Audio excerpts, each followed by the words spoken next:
I'm not used to having all this mobility. So much room for activity. Yeah.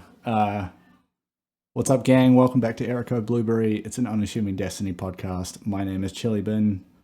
I'm Meck. I am standing for this one because if I sit down, I'm going to fall asleep. I've had a rough week when it comes to sleep, so I'm doing everything I can to stay awake. We're going to talk about some Destiny stuff as per usual. There's kind of all the seasonal story stuff seems to have dried up, but there's some interesting bits out there.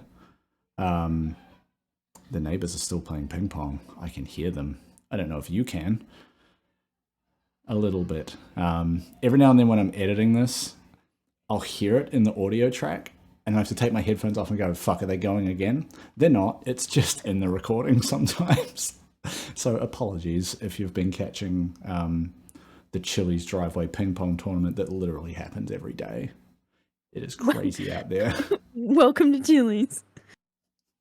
That's what I should have done. Just, hi, welcome to Chili's, except the angle's wrong and the autofocus is getting crazy. You've got to pour some out for the homie, though, if you do that. Why? What? One of the twins, one of the chili, vine dudes, has passed away. He passed away a couple of years ago. Oh, what? Yeah. Hang on. The guy who did that meme? Let me I didn't know fact there were check. two of them. I thought it was just one guy. What is happening? The Welcome to Chili's guy, he's a twin. Oh, I had no idea. The 11th of April, 2021. Oh, well, what was his name? Adam Perkins. To Adam. Here's to you. Never forget. Okay. Bungie. This energy is already all kinds of messed up. Let's talk about Destiny. Yeah. The game I haven't played for a week. Yeah, I was trying to work out how to weave that in there. I played a bunch of Gambit. This since reset because it's extra infamy ranks, and there's a new Gambit mode which we'll get to this week. Spent last night, however, doing this week's Legend Psyop, which is the moon. And it's like the last one of those Legend versions to come out. So that means as of this week, the Risen Seal is possible to complete because that's one of the things that you had to wait for to come around. I think also, no, there's one that's doing the Wellspring on the higher difficulty, doing all 4 bosses, but I think that's for a different thing. But yeah, so I'm gonna see how much is left to do on that because I've done all the psyops and they were pretty good. They drop a ton of loot. It's ridiculous, and they are a pinnacle source, despite the game not actually saying so. But they are pretty brutal. Even with 3 of us, it was a bit of a grind. Because normally the psyops are a bit of a turn your brain off and just punch things. This one was okay, we need to actually not play like assholes and just kind of team up a bit more. But that was fun. Just kind of sticking around while I watched some sport on the other monitor and talked to some friends. And that was good. Yeah, sports. That's what Destiny's all about, right? It's having another monitor to watch something else while you do something that you're not really paying attention to and talking to friends. Well, it's the old adage. Destiny is a chat room with a gun attached to it. Yes. My favorite way to describe this game. Yeah. But yes, the big thing, I guess, this week is the Gambit Labs mode, which basically is the Uno reverse card applied to invasions. So as of this season, the change they made was you get, during the normal phase of Gambit, you get 2 invades when you deposit 40 and 80 motes, I think, right? Yeah. So that is still the same, except the invasions go to the other team.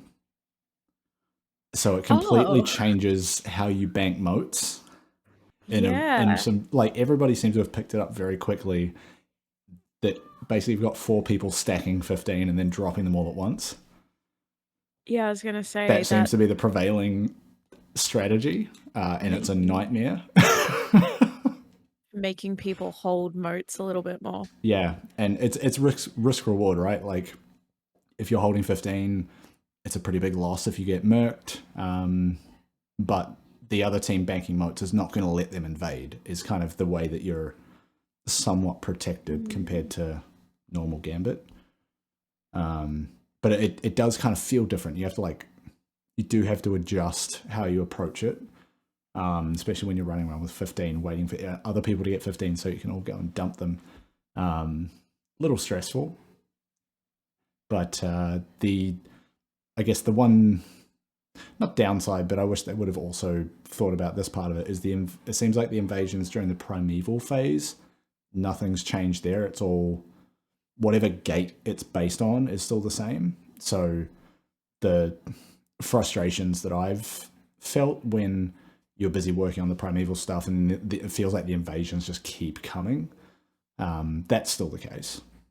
Okay. Main phase Gambit is pretty interesting this week, and there's a freelance node, so you can go in solo with other solo people and not worry about a 4-stack that is clearly coordinating building up 60 moats and dumping them on you at once. So it's pretty good. I don't know, it's kind of fun. It's a good time for there to be, double rank points as well, is a new mode forcing people to go in there and go, what is this? I'd like to give it a go. Yeah. That's around till reset, yeah? Yeah. Full week. Do your 3, get your pinnacle, see if you're still mad at Gambit. Maybe you continue, but it's also Mayhem week, so it's a hard bargain. Meckii week. That's it. My progress to gilding Dredgen is pretty good. I've done some of the more annoying ones, so Good Company's done. I'm gonna go and beat them at ping pong at this point. I'm so mad. I think I've just just really excited. Yeah, someone made a mad shot. Yeah, I think I've just got 2 triumphs to do. That is the win 50 games, and I think it's the 25 kills as an invader. I think I'm up to like nearly 30 wins and like 10 kills. So I just need to invade more. I need to be more of a scumbag, run in there and kill some people while they're trying to build up 60 moats. It's a good time to be an invader, but you have to wait for the other team to, let you in. Me? Yeah. It does kind of feel like, I'm trying to think of an analogy for like what this Gambit Labs mode feels like, and it's like when you're a kid and you've gone over to your friend's house and there's maybe like some other people that have come over and you're getting up to some mischief, and then your dad has to come and pick you up and he's angry at you. Like you've built all this shit up and then someone just comes in and wrecks your shit. Stop that. Do not touch my monster twack. Pretty much. Yeah. Yeah, I also, like, something, it made me think about this last night, one of the matches we had, just how annoying the goblins are during the primeval phase, because they'll shield the primeval when you've got it vulnerable. I wonder, I haven't tried to coordinate this, but like having a team, or at least pairing with a couple people in a voice chat when the other team's on their primeval phase, only sending small blockers and just like sending them all in there, so they're just chaining shields just to be real annoying. Yeah. Because you're like racing to get to your 100, but what if you did it in 5s? That'd be pretty funny. And just we can always try. Run a little rotation.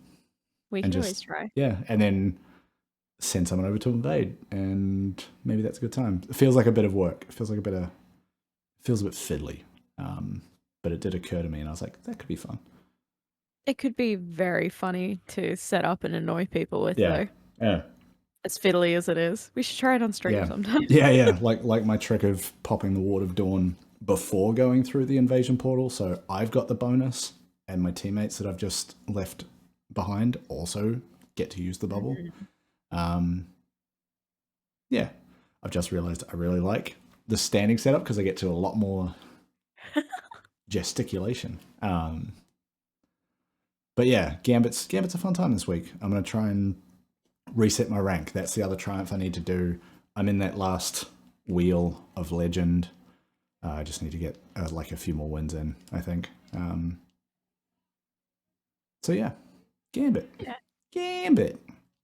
Gambit. Gambit. What else is going on this week? Oh, Grandmasters are in. Some interesting developments with one of the modifiers. So in some patch notes or a twab a while back, they said that the acute burn modifier. So normally when you're doing like Vanguard strikes, you've got, you know, your elemental singe, and that's, say it's void singe, void damage does more. The Grandmaster version of that is acute, which I think is you take 50% more, but you deal 25% more of that given damage type. I think that's the right way around. But the patch notes a while back, they said that was going away. But then when Grandmasters launched, it was there. And Bungie have come out and said the game is working correctly, the patch notes were wrong. But there's like these other strike specific modifiers that don't exist in Grandmaster. So because they're just like a bit annoying. I think like, oh, what is it? What's the annoying Dreaming City one with the witch and you got to throw the orbs at everything? Oh, with Shurichi and Basically, thingy. it's not Shattered Throne. It's the other thing. The Corrupted? The Corrupted, yeah. Yes.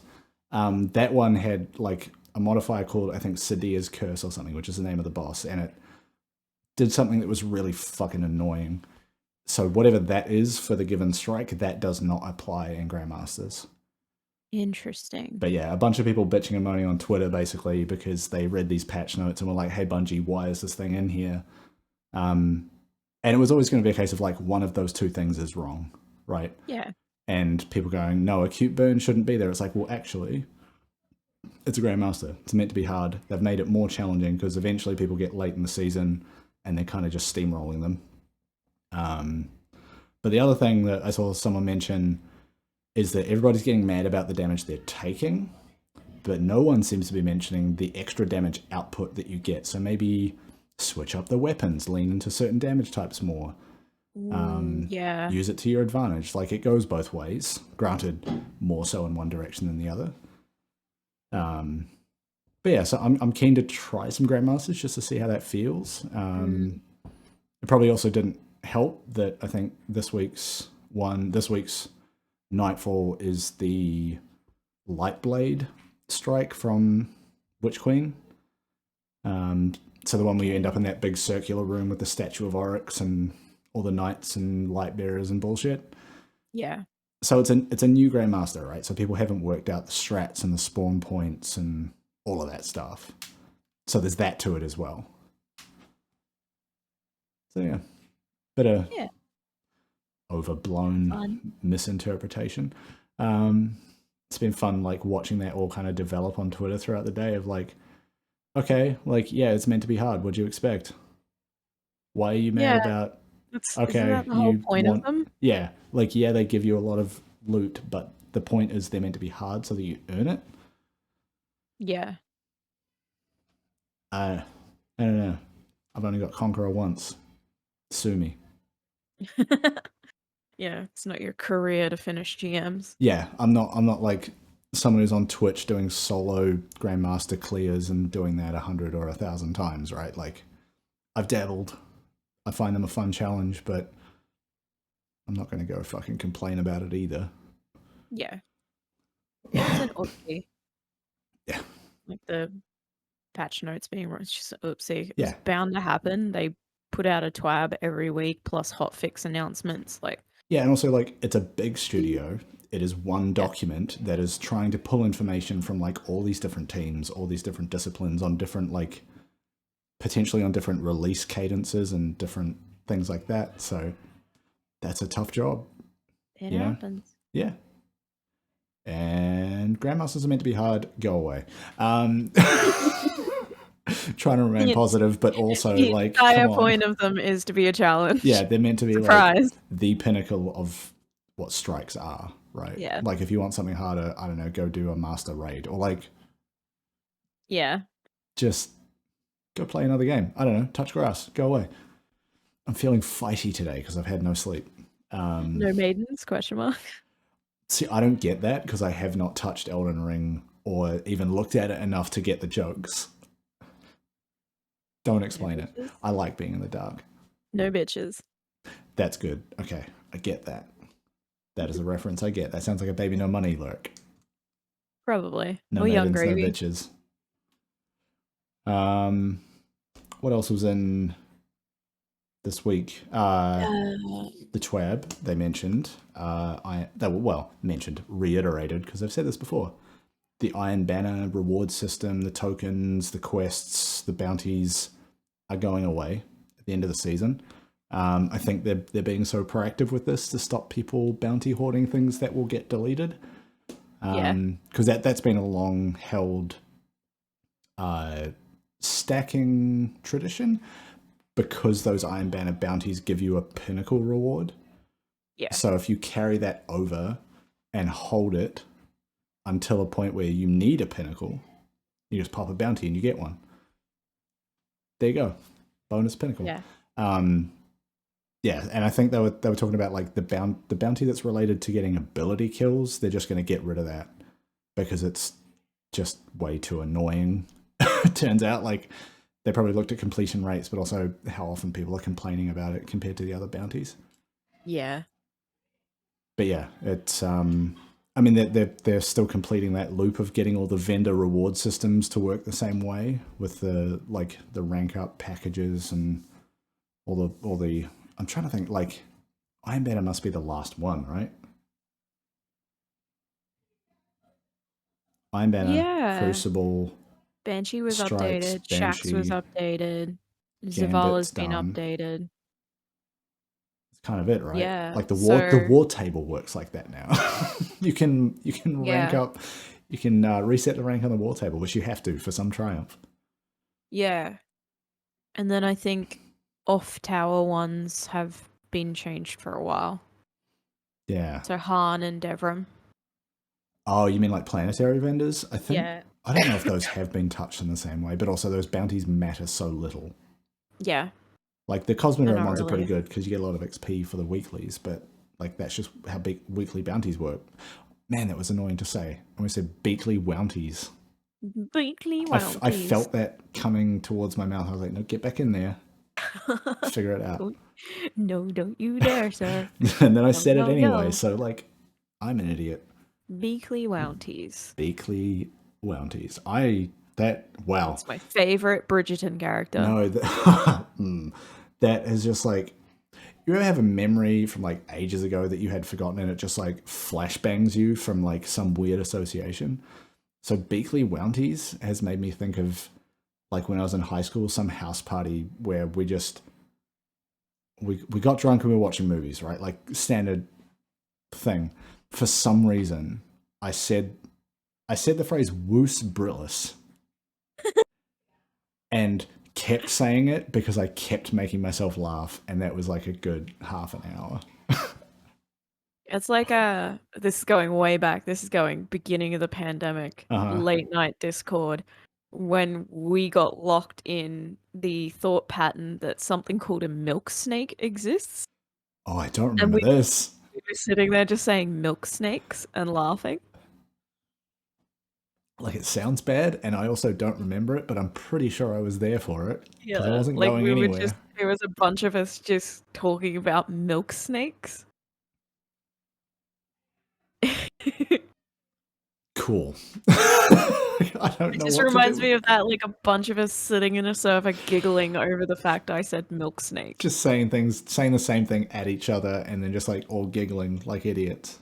I think you were there because I remember milk snake then led us to the conversation milk lizard, and we both realized we loved Dillinger. Okay, yeah. Yes. And you were like, wait, you know Dillinger? And I was like, yeah, I love Dillinger. And you were like, what? Yeah, I went to their farewell tour. It was insane. I almost died. Milk Lizard is a banger. Yes. And then we started pumping Milk Lizard around the time that Vogue came out, and then we realized the cover of that album looks like the Vogue. Yeah, it's just a triangle on a black background. It's like a glass layered triangle. Yeah. And we were like, oh, it's meant to be. Milk Yeah. Lizard is now the theme of Vogue. Yes. Yeah, God. Memories are weird, man. Brains are stupid. So wild how like occasionally a brain will just be like, hey, remember this very specific thing? Yeah, the funniest thing to me, and like being aware of this has like changed how I think about conversations. Like the part of your brain that deals with language when you talk is the same part that deals with it when you listen. So if you're talking, you will not hear something someone else is saying. It's the same reason why I find some people can do this. I can't. If I'm listening to music with lyrics, I can't do anything that requires me focusing on words. If I know the lyrics, I will get distracted. Because you've got this one little bit of your brain that is like, ooh, words, how do I deal with this? And it doesn't matter. That. Yeah. I can't listen to songs with lyrics in them when I'm typing or like working on assignments because I'll start to type the lyrics. And I think I've done that a couple of times in the server where I've like accidentally gone into a sentence and typed some song lyrics out. It's like one of the main reasons I get so behind on like podcasts I try to keep up to date with is because my work revolves around typing and words and computers, and it's not compatible, and I don't like drive enough or do anything where I could listen to podcasts. As we've previously established, I have just unadulterated, untreated ADHD, adult ADD. Yeah. And I do the toxic trait of ADD, which is missing something in a podcast because you're focusing on something else. So you rewind to hear the bit that you missed, and then you just end up refocusing and missing it again. So you end up listening to the same bit like 4 times. I do that so often. Do I have ADHD? I might. Probably. I've been friends with you for a while now. I wouldn't be surprised. We have the same energy sometimes, and I'm like, ooh. Chili might be neurodivergent. I don't think you should be meeting me on my manic episodes. I think you should be bringing me down. When I say, ooh, I'm feeling a bit manic, I shouldn't hear you in the chat go, oh, yes. I shouldn't go, ooh, I could go for one of those. Ooh, me too, cheeky please. Cheeky little manic episode. Park life. Okay. I'm going to try and get this back on track. It's the official Blur podcast. How good is the song Park Life, though? Anyway, on the Tuesday, other thing feeds the pigeons. to give you something to focus on right now. Another big thing from the TWAB this week was the strangely named Kilts for Kids. Kilts for Kids. Yeah. KILT. What is this? KILN. Kilns for Kids. Keep them out of them. That's a very Australian joke. Get out of the bloody kiln. Kilts for Kids. Kilts for Kids. So it's another Bungie Foundation initiative. And basically it is hang on. It's Bungie teaming up with Ronald McDonald, and I'm here for it. Ronald McDonald. Ronaldo McDonaldo. In Japan, he's called Donald McDonald because Ronald is too hard to pronounce. Yeah, but McDonald just means son of Donald, so that's Donald, son of Donald, and I hate it. Donald Donaldson. That's also bad. Rip Ronald McDonald House. You've just been dunked on by 2 randoms from Australia. How do you feel? I mean, we should feel bad we're dunking on a charity. Please tell me what Kilts for Kids is. So it's the annual fundraiser that Bungie hosts that raises money for the Seattle branch of the Ronald McDonald House. For those who may not be familiar, because I don't think it's in every country, Ronald McDonald House is a form of accommodation that makes critically ill children and their families more comfortable, and also allows them to kind of live and stay together. Whereas a lot of places, if your child, for example, is on an oncology ward, or I hate saying it because it's sad to think about, a palliative ward, an end-of-life ward, a lot of the times the families can't stay with their kids. And that's terrifying, I would anticipate, not only for the children, for the parents, because every time you leave, you know? Yeah, especially if you're in like the public side of the healthcare system where the resources just aren't there to fund that sort of stuff. So Ronald McDonald does a lot of really great stuff, obviously run by the McDonald Corporation. Yum, yum, yum, double quarter pounder. I'm on a lot of prescription medication. Real grim connect the dots game you're playing right now. Yeah. My brain is like magnetic fridge poetry in a frat house. Don't worry. Yeah. So basically what they do is every year they help out they raise money for the Seattle branch because I'd anticipate it's closest branch, and they probably work with a lot of kids from Ronald McDonald House in Seattle. A lot of kids dream of being game developers, and unfortunately illnesses kind of put a little full stop in those plans sometimes. So they're raising money via this donation initiative and fundraising initiative. Their goal this year is to raise the traditional $77,000, $77,777. The Bungie number. The bungo number. Just throw a bunch of sevens in there. Yeah, and what you do is you donate, and the donations go towards a vote, and you vote for a team. So they're trying to get fans of the game and community members to vote for Team Bungie and hit that goal. So each vote is worth $10, and every $30 donated would pay for a family to stay at a Ronald McDonald House for one night. Okay. So if you donate $30, that is a night that parents can stay with their sick child. As someone who spent a lot of my childhood having hospital visits, I think I'm going to go and donate at least that much, because fuck me, is that a hard time. Someone with chronic illness who recently had to stay in hospital for the most part by themselves because of the pandemic. Looking back at being a very sick child and then looking back even as an adult, it's like, fuck, sometimes all you want is like a parent. It's like sometimes all you want is just to wake up and see someone you know. Yeah. Because like I had a lot of like ear surgeries, and one of them, my ear was full of gauze like all the way into my eardrum, and like waking up with this giant bandage to hold all that shit in place, and then like sitting up and my head feeling like it weighs twice as much as it usually does, and then just looking around and seeing nothing familiar, like right as you come out of surgery. It's like, it's just terrifying. Give me something to anchor to, right? Even as an adult, like a couple of years ago, I had my fucking appendix exploded. Woo. It happens. Just coming out of anesthesia by myself, terrifying. And nurses, they really try their best, but like even as an adult, I was just like, where the fuck am I? Yeah. And you know, and like I said before, some of these kids are on palliative care. They are on end of life, and like part of that initiative is making those few days or months as comfortable as possible for the kids and the family. Yeah. And giving them the ability to create memories, even if it is just watching a movie.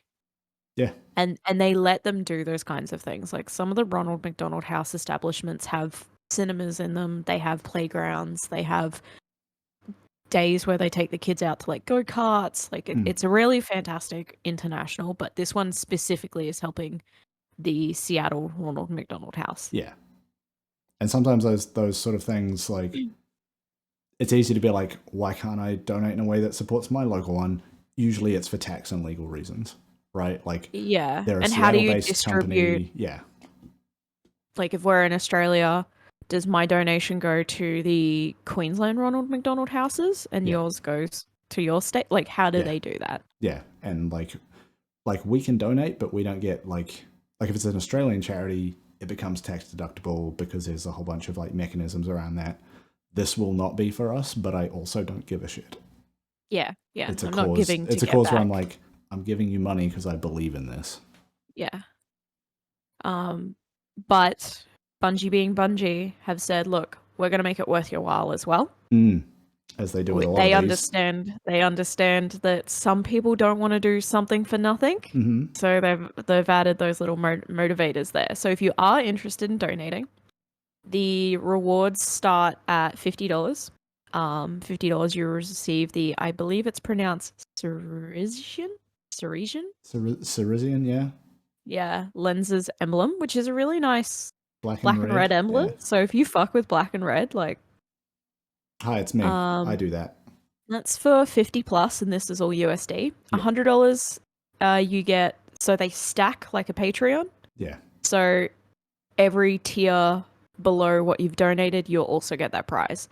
$100, you get a postcard digitally signed by our Kilts for Kids team, and I believe this year it's a couple of the art members. I believe one of them is our favorite overexcitable boy from the Witch Queen dev, Sam. You mean T-Rex? No, the one No. who was like when he was explaining. I think one of them's him. I had a quick look at the photo today. Okay. I could be wrong. I might be misspeaking. The developer was like making all the mouth noises. Yeah, I remember that guy. To explain things like we do. Yeah. So $100 will get you a digitally signed postcard. I'll try and blast through these. $250, digital copy of a new and unique piece of artwork made by Mark Fleeg himself, which is one of the lead designers from memory. I was about to ask who is Mark Fleeg because I don't know him by name. $500, physical print of Mark's exclusive art shipped to you. Damn. Okay. And from what I've seen, people being like, "This is a worthy cause. This is what I got last year." Yeah. They're pretty decently sized. I mean, art for pieces. $500. Yeah. Like, not that this is the point, but for that amount of money, I would kind of hope so. Or $1,000.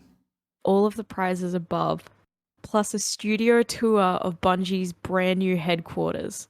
It'll be ready in late October, so we'll be scheduling the tours towards the end of the year.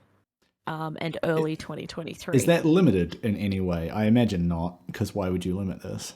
I feel like Bungie wouldn't limit it. No, They'd probably they just have to schedule them. Yeah. Yep. That's something where, like, if I had any plans in like the next 5 years to go to Seattle, I would probably consider that.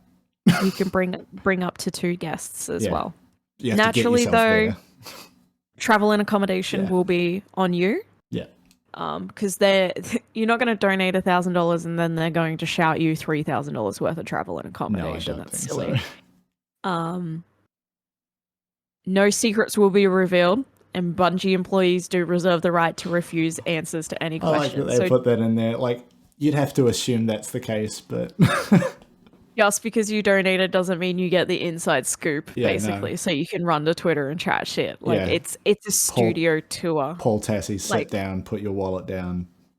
It's a studio tour. They're probably going to show you the new lobby, new reception, and you'll take a tour probably through the dev floor, the sound design booths. Also, booths. Knowing that this is going to be a group of people that donated a fair amount of money to their charitable foundation, they're probably going to, like, go over and above what a normal studio tour would entail. Probably, like, give them some swag and stuff, right? Like, it would be pretty special. I've got a content creator friend who did a Bungie tour, and that wasn't that was just not. They didn't even expect him to tweet about it or talk about it. They were just like, "Hey, you like our games? Come see the studio while you're in Seattle for pull up, homie." I think he was in Seattle for BlizzCon, if I remember correctly. Right. And yeah, he said they were amazing. You'll come through. He said the studio is incredible. Text from Bungie. Hey, you up? WYD. Come through. Slide through. Yes. So yeah, I feel like it. I mean, if you've got the cash, it goes towards a really great cause, and you get to see the new headquarters. Well, if you've got that cash, yes. That's what I mean. Yeah. But like, I might get me an emblem, you know. Like, seeing the new headquarters would be dope. Yeah, I imagine they're also going to put out some video packages around that, because they've been, like, pretty actively promoting the build on, like, the outside, yeah. And then they showed a little bit of the lobby, and that was about it. Yeah. But yeah, $77,777. Yeah, you did better than me. I'm bad at numbers. My brain tried to read that number and finish. Can you read it and finish? I want to hear it. I wouldn't know. It would just be 7777 all over. Okay. I don't know how to actually say 77,000. Okay. I'm a bad Finn. Trash Finn. We're all trash, but I'm the trashiest. Yeah. Yeah, that's super exciting. Yeah. I like that. Excited to hopefully see some money go their way, and I'm hoping to see a lot of those those emblems pop up over the next couple of months. Yeah. Have they? So I know in the past with like when they set these goals for their fundraising, they'll put some like I don't know, redeemable or like something will happen when they reach that goal. They haven't said anything like that. They haven't announced anything, but I feel like as the weeks come through, if the community smashes that goal, I feel like Bungie being Bungie, they'll be like, "Yo, we recognize you guys smashed that goal, so here's because I think community recognition." The last one of these they did. That's why the Wear Twab shirt exists. It's because they reached like, I don't know, $500,000 or it was some like stupidly high number. So they made like the Enclave Investigation Board Wear Twab shirt, and I think it's really funny, but I wouldn't wear it personally. Yeah, it's like a little bit too inside. Whereas like a lot of the Destiny merch I have is just like it just looks cool, and like people who don't know what it is can look at it and go like, that's a cool design, and not need to know anything else. I had actually, speaking of that, I had my first like in the wild fellow Destiny player like recognition moment. He had the tricorn face mask on. Yeah. And I had the Palladium, the moon boots, the grey ones. He just did like the Spider-Man pointing at Spider-Man. Kind of. Yeah. I like looked at him, and because I had my mask on, I like pointed to his mask and gave him a thumbs up. And then as he got up to get off the train, he goes, "I love your shoes." And I was like, "Thank you." Yeah. It's like, yeah. So he's like, I could see him kind of looking at them, and I think it took him a little bit to be like, are they the Destiny ones? And then as he got up off the train, he kind of leant in. He was like, "Hey, I love your shoes." It's like, I like your mask. I think the one time that's happened to me, I like ages ago got the little Titan symbol necklace, and it's on it like the pendant on it is honestly like this big. But if you know what that is, you know what that is, right? And someone saw it and was like, "You play Destiny? What are you doing there? Why don't we know about this?" I had one actually. When was this? A couple of days ago. I was filling my car up, and I was going in to pay for the fuel, and like literally not thinking about what I was doing, was just like scratching my left shoulder with my right arm like this, right? But I had like a hoodie on, so like this much of my tattoo was showing. And the dude behind the counter was like, "Oh, Dragon Ball fan." And I was just like, yoink. I think so. And I felt like a bit of a dick, but I was like, he was like, "Oh, that's sick, actually." And that's... No, I fucking hate it. Yeah, no, I am such a masochist. But no, those moments are always fun. It's like, you get that little bit of connection with someone else that you don't know, but you don't need to make anything of it. You're like, all right, see you later. Have a good one. It's that 30-second existence in someone's life. Yeah. It's just enough to break down the feeling of Sonder, which when I learned what that word meant, boy, did it break my brain for a good half day. I've had moments like that, like maybe once outside of the convention circuit, because obviously at conventions people are there for video games. Yeah. But with my medieval tattoo, I've had a dude be like, "Yo, I didn't know anyone else fucking remembered that game or like knew about that game." And I was like, "Yeah, it's a bit of a culty kind of cult classic on the PS1." I always knew about it, but I never knew anyone that was that into it. Yeah. Bro. When you're poor and you have 3 games on your PS1 and you are 6, 7, and 8, that becomes your whole world. Oh, I played the shit out of some PS1 demo discs. Oh my god, yes. Yeah. The one with Cooler World on it. Do you remember Cooler World? I don't know. Here's a throwback for the listeners. Cooler World is one where you play as a beach ball and you have to work your way around puzzles, and it's like 3D. Oh my god, I do remember this. It's called Cooler World. The music actually slaps. I also had the demo disc that had Tekken on it, and it only had 3 characters, and one of them was Mokujin. Oh. But Mokujin like uses movesets from other characters, so you've really got more than just basically 3. Yeah, so it had like Eddie, Mokujin, and someone else, and it only had the bamboo map. Just like all of the worst characters. Yeah. I say that as a trash Eddie Watto main. Yeah, no, I constantly tweet at Harada, "Wear Mokujin. Wear Mokujin." Oh, get a little Mokujin tattoo. That'd be cute. I do. You have one? No, I do plan to, but then after recent events, not super into Tekken anymore, so... Okay. I missed something there. I'm still part of the Tekken FGC, but not so much into the game anymore. Yeah. What if it was a Mokujin tattoo, but it was like he was a little bonsai plant? That'd be fun. Yeah, like almost like Groot, but not wanting to be a Marvel thing. Maybe. Yeah. I'll just get his head. Because I do also want an Ape Escape tattoo, which is another kind of niche PlayStation 1. I never actually saw that game, but I like saw pictures of it in magazines, but I've never seen it running. Yeah, once again, when you're poor, you get those bargain bin PS1 games. That's what you got, yeah. Okay, this is wildly off topic.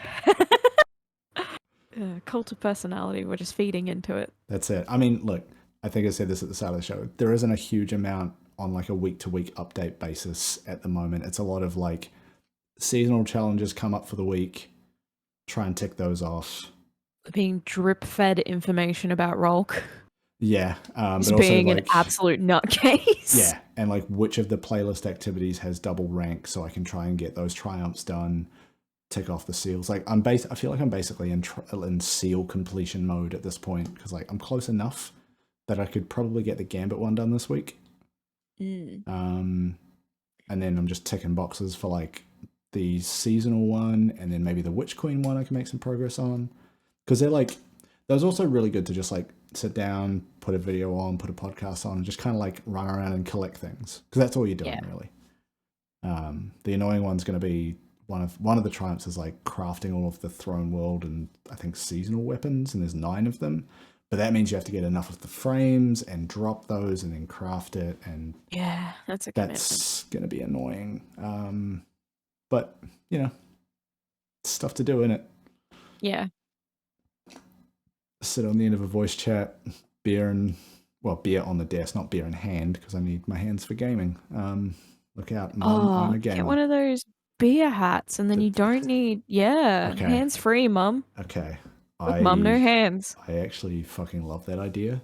Alcoholism evolved.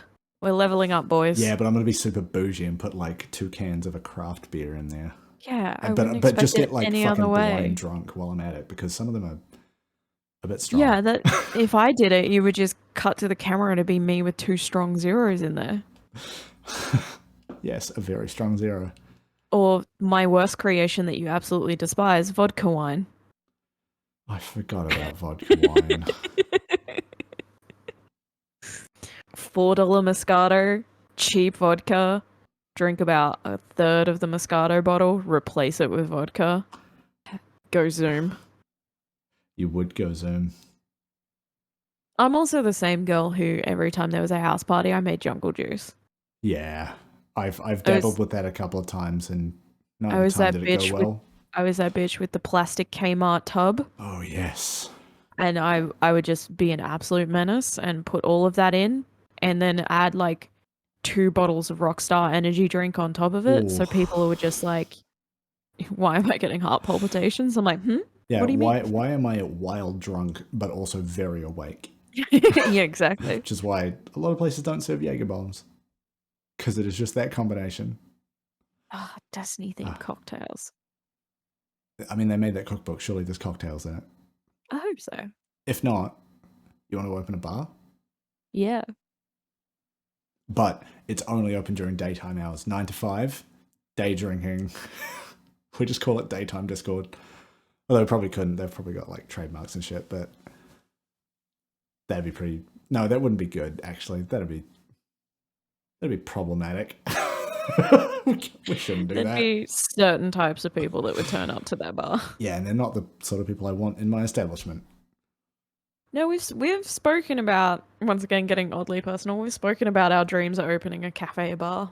Yeah. Mostly because I'm getting burnt out on working in tech and I want to just like do something way less unadulterated nerd shit. Yeah. One day, maybe. Who knows? Yeah. It's tough. Gavin Dance themed cocktail menu. Cocaine Christmas. That has to be the name of something. White Russian. It's just a White Russian. Yeah. A strawberry hot sauce. What is that drink called? Bloody Mary. Okay. Just called Strawberry's Revenge. Okay. Yep. that plus a Red Bull and it's Strawberry's Wake. Exactly. This is like, okay, the Venn diagram right now is like people who understand cocktails, people who understand Dance Gavin Dance, and I feel like there's a third thing that I'm missing. Destiny. Yes. And gamer bars. Yes. Yeah. For those who listen to Dance Gavin Dance, I think the most accurate sentence someone said in our server was, "My brain works in John Mess lyrics." It's very true. When I started posting John Mess lyrics, someone in our server was just like, "I feel like this is how you think all the time, and that's why you love Dance Gavin Dance, because it makes sense to you and only you." Just John Mess out of context. Look, we should probably just like, I don't know, wrap this episode up because I want to go try a new Gambit. We're so not talking about Destiny anymore. It's one of those weeks. It is one of those weeks. I also cannot promise that next week will be any different. So if you liked this and the energy we brought to it, subscribe, do the things. We never mentioned this, but there is also an audio version, which is linked down below. If you're already listening to the audio version, there's a link to the video version in the episode notes. I don't know. Tell a friend about Erico Blueberry, your friendly neighborhood Destiny podcast. Definitely not full of toxic hot takes or people trying to farm artificial engagement on Twitter about hot takes. Or fake Twitlongers. Woo! Oh boy. I think so have you seen like this week's Twitter trend, which is like we're posting our cancelable hot takes about X, right? That's just like the format, and people are just taking it and applying it to different domains and contexts. As soon as I saw the first version of that, I was like, okay, I'm going to give it 2 days and then someone's going to post a Destiny version of this. And then it's going to get more niche. It's going to be, okay, PvP takes. And it did that. And I'm fucking annoyed about it. Because it is just I hate that I'm right. It's so boring to look at because it's totally predictable. At the end of the day, humans are just glorified lemmings. Yeah. Yeah. It's just we're farming outrage on Twitter for hate clicks. Look, if you are so angry about Destiny that you want to tweet about it, go play something else. Go do something else. For like 5 minutes. Try it. There's so many other games. I love Destiny, and I took a week off just because I had to focus on my physical health. And then you were in hospital. Well, I took this week off too because after 2 weeks in hospital, I returned to full-time work immediately. Yes. I didn't ease myself back in. No. I just went, all right, time to go back to work. Yeah. And just juggling medications and life. Yeah. And then on top of that, I'm catching up on a lot of life admin that I missed out on while I was in hospital. So, and it's been nice because now I'm actually actively thinking, okay, cool. When I get some free time this weekend, I want to sit down with the new Gambit, or I want to do this, or I need to catch up on the campaign, or I need to do this. I'm actually I've hit that point where I'm missing Destiny again, which is refreshing, and that's just after a week off. Yeah, and that is how you fix burnout, is you go away from the thing that is giving you burnout. Yeah. And it goes away. Might play some Rainbow Six Siege with some of the clan mates tonight. Yeah, I started playing Inscription again because they officially released the mod, which is an in-game mod. It's not an actual mod that you apply to the game. It's actually within the fiction of the game that there's a mod that is built. It's a whole thing. But it basically makes the first part of that game a roguelike, and I'm just like doing runs, and it's super relaxing. Hell yeah. And then every now and then I'm like, cool, I'm going to go play like 2 hours of Gambit. And then I get annoyed and I shift escape, close the game. Well, it's Mayhem week, so we could get a little bit scuffed this weekend and just scream. Mayhem is how I'm going to complete all these fucking red border weapons that are sitting in my vault. I'm just going to equip them and then throw supers and abilities around instead. Hell yeah. Yes. Anyway, let's get out of here. You want to go get scuffed in Mayhem? I've derailed our outro. We'll see you next week. Thanks for checking it out. Bye.